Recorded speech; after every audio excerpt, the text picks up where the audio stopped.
दोस्तों, यदि आप इस चैनल से नए जुड़े हैं तो चैनल को सब्सक्राइब करके बेल आइकॉन प्रेस कर देना ताकि आने वाली हर कहानी की नोटिफिकेशन आप तक पहुंच सके। और कहानी जैसी भी लगे हमें कमेंट करके ज़रूर बताइए। नमस्कार दोस्तों, क्या आपने कभी सुनी है भारत की सबसे डरावनी कहानी? अगर नहीं तो आपको ये डरावनी कहानी ज़रूर सुननी चाहिए। ये कहानी है 12 साल के लड़के अनुज की, जो उत्तराखंड के एक छोटे से गांव में अपने माता पिता के साथ रहता था।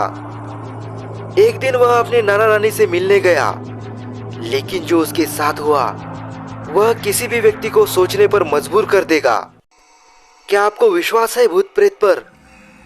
क्या आपने कभी सुनी है भारत की सबसे डरावनी कहानियां?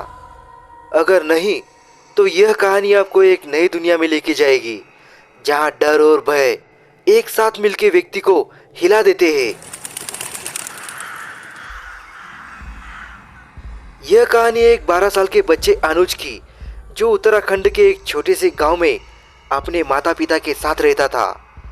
वह अपने नाना नानी से मिलने गया था और उसके माता पिता को अर्जेंट काम होने के कारण वे उसे वहां छोड़कर वापस शहर चले जाते हैं। अनुज अपने नाना नानी के साथ रहने लगा। एक शाम को वह जंगल के रोड की साइड खेल रहा था। शाम होने ही वाली थी। उत्तराखंड की घाटी की खामोशी को ठंडी हवाओं के झोंके चीरने लगे थे। अनुज घर की ओर जाने की सोच रहा था। इतने में उसके पीछे वाली झाड़ी में कुछ हलचल होने लगी। एक डरावनी आवाज ने अनुज का ध्यान अपनी ओर खींचा और वह बहुत ही डरावनी और मन को भयभीत करने वाली सी लग रही थी। और वह आवाज बढ़ती चली गई। फिर उसे झाड़ियों की ओर से एक सफेद कपड़े पहने हुई औरत उसकी ओर आती हुई दिखी, जिसका कोई चेहरा नहीं था। और अनुज उसके चेहरे को देखने की कोशिश कर रहा था, लेकिन उसे उसका चेहरा दिखाई नहीं दे रहा था। उसकी डरावनी मुस्कान और उसकी बहुत अधिक डरावनी आवाज से अनुज के पैर वहां पर जम से गए। अनुज डर के मारे वहां से हिल नहीं पा रहा था। फिर वो औरत अचानक से पीछे मुड़ी और झाड़ियों के अंधेरे में कहीं गायब हो गई। अनुज डर के मारे वहां पर खड़ा कांप रहा था। थोड़ी देर में वह होश में आया और घर की ओर भागने लगा। कुछ देर तक अनुज को अपनी आंखों पर और जो देखी उस घटना पर यकीन ही नहीं हो रहा था और उसकी हालत खराब थी। रास्ते में चलते हुए बस वो यही सोच रहा था कि जो उसने देखी वह कैसे इसे बयां करेगा। फिर अनुज घर पहुंच गया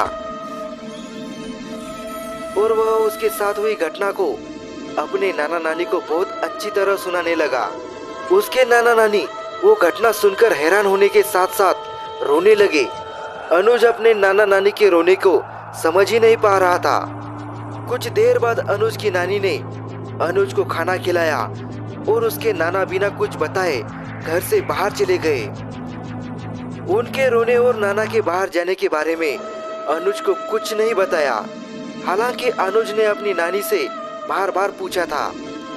कुछ देर बाद उसके नाना घर वापस आ गए और अनुज को गले लगाकर फिर से रोने लगे। उसके नाना ने उसे बताया कि जो उसने जंगल में औरत देखी थी वह एक छलावा है। छलावा की आत्मा जो अपना रंग रूप बदलकर शिकार करती है। वह आत्मा ने गांव के बहुत सारे लोगों को अपना शिकार बनाया है और इस बार उसने तुम्हें शिकार बनाने के रूप में चुना है। वह आत्मा जिसे भी शिकार बनाती है उसे वह पहले से ही दिखाई देती है। यह उस आत्मा की खूबी है। और जिसे वह शिकार के रूप में चुनती है उसे वह या तो गायब कर देती है या उसे मार देती है। वह किसी बहाने से उस व्यक्ति को जंगल की ओर बुलाती है।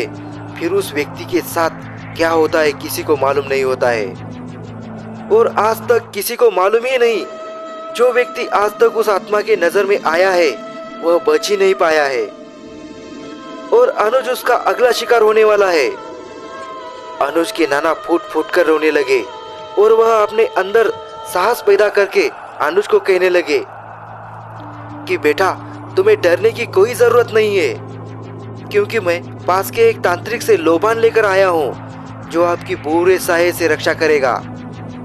और मैंने आपके मम्मी पापा को भी फोन कर दिया है, वह कल आ जाएंगे और तुम्हें यहाँ से लेके जाएंगे। यह कहकर अनुज के नाना ने वह लोबान कमरे में एक कोने में जला दिया। लोबान जलाने के बाद अनुज के नाना ने कहा कि मेरे कमरे के अंदर जाने के बाद कुछ भी हो जाए पर दरवाजा नहीं खोलना है। यह कहकर नाना ने दरवाजा बंद कर दिया और फिर अनुज अंधेरे कमरे के कोने में बैठकर रोने लगा।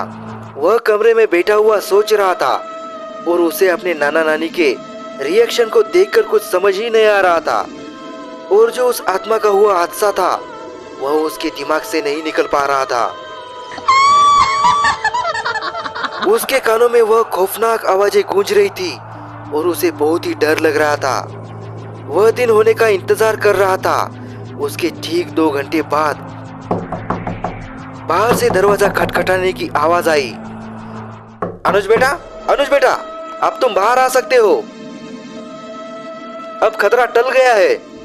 यह सुनकर अनुज बात को ध्यान से सुनने के लिए दरवाजे के पास चला गया। फिर उसे नाना की बताई हुई बात याद आ गई।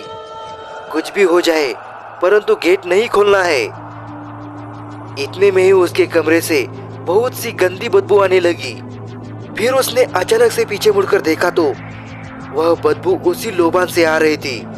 अनुज बहुत घबरा जाता है और फिर वही गेट के बाहर से आवाज आती है और वह इसी डर से वहां पर बेहोश होकर गिर जाता है। अगले दिन अनुज के माता पिता उसे वहां से लेके गए और अनुज के नाना नानी फिर चैन से रह गए। उन्हें ऐसा लग रहा था कि वे अनुज को मौत के मुंह से बचा लिए। अनुज के साथ घटी उस घटना के बाद लगभग 1 साल बीत गया। अब अनुज उस सदमे से बाहर नहीं निकल चुका था, लेकिन वह फिर कभी अपने नाना नानी के पास नहीं गया था। हालांकि उसका अपने नाना नानी से गहरा लगाव था, परंतु उसके घर वाले मानते हैं कि वह अभी तक पूरी तरह से ठीक नहीं है। इसलिए अनुज के पिता गांव जाकर वह लोबान लाते हैं जिसे उसके नाना अपने घर पर जलाया करते थे। अनुज के पिता इसे अपने घर में प्रतिदिन सुबह जलाते हैं। फिर एक दिन अचानक अनुज की नानी का फोन आया और उसे बताया गया कि उसके नाना की तबीयत खराब है। उसने तुरंत अपने माता पिता के साथ उनके पास जाने का निर्णय लिया, लेकिन जब वह वहां पहुंचा तो वह साया भी उसके ऊपर छाया हुआ था। एक दिन किसी बहाने से अनुज जंगल की ओर चला गया और वही उस आत्मा ने उसे मार डाला। दोस्तों, जब हम किसी पुरानी कहानी या लोक कथा को सुनते हैं, हम सोचते हैं कि यह सिर्फ कहानी होगी, लेकिन कुछ कहानियां ऐसी होती है जो हमें यकीन दिलाती है कि कुछ चीजें हैं जो हमारी समझ से परे है। हमारी और भी डरावनी कहानियां सुनने के लिए स्क्रीन पे जो वीडियो दिख रहा है उसे क्लिक कीजिए और डरावनी कहानियों का मजा लीजिए।